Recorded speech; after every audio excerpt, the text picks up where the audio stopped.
അനിയനും. വീൽചെയറിന്റെ സഹായത്തോടെ മാത്രമേ എനിക്ക് സഞ്ചരിക്കാനാകൂ. എന്റെ വീട് നഗരത്തോട് ചേർന്ന് സർക്കാർ ഉദ്യോഗസ്ഥരുടെ ക്വാർട്ടേഴ്സിലാണ്.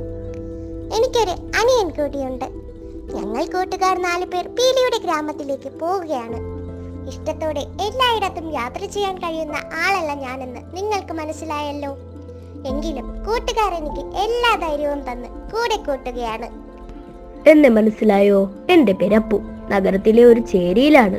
എന്റെ വീട്ടിൽ അമ്മ മാത്രമേ ഉള്ളൂ. തുണിമില്ലിലാണ് അമ്മയ്ക്ക് ജോലി.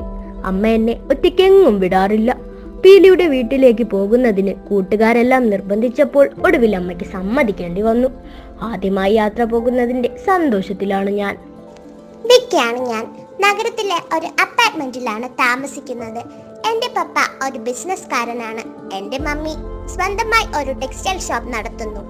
എന്റെ നിർബന്ധത്തിന് വഴങ്ങി പപ്പയും മമ്മിയും മനസ്സില്ലാ മനസ്സോടെയാണ് കൂട്ടുകാരോടൊപ്പമുള്ള ഈ യാത്രയ്ക്ക് സമ്മതിച്ചത്. എന്നെ ഒറ്റയ്ക്ക് എവിടെയും ഇതുവരെ വിട്ടിട്ടില്ല. വീട്ടിൽ നിന്ന് തന്നുവിടുന്ന ഭക്ഷണ സാധനങ്ങളല്ലാതെ മറ്റൊന്നും അവിടെ പോയി കഴിക്കരുതെന്ന് അച്ഛനും അമ്മയും പ്രത്യേകം പറഞ്ഞിട്ടുണ്ട്. എന്റെ പേര് ചമേലി. ആസം സ്വദേശികളായ ഞാനും മായും പപ്പയും വർഷങ്ങളായി കേരളത്തിലാണ്. എനിക്ക് 5 വയസ്സുള്ളപ്പോഴാണ് ഞങ്ങൾ കേരളത്തിലെത്തിയത്. ഇതര സംസ്ഥാനങ്ങളിൽ നിന്ന് വന്നവർ കൂട്ടമായി താമസിക്കുന്ന ഒരിടത്താണ് ഞങ്ങളും താമസിക്കുന്നത്.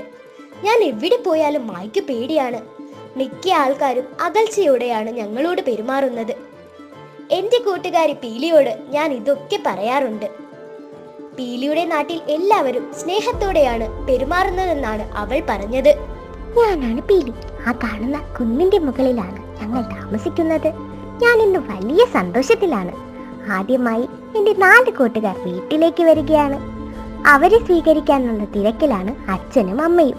അവർ വരുമ്പോൾ എന്റെ നാട്ടിലെ വിശേഷങ്ങളെല്ലാം കാണിച്ചു കൊടുക്കണം.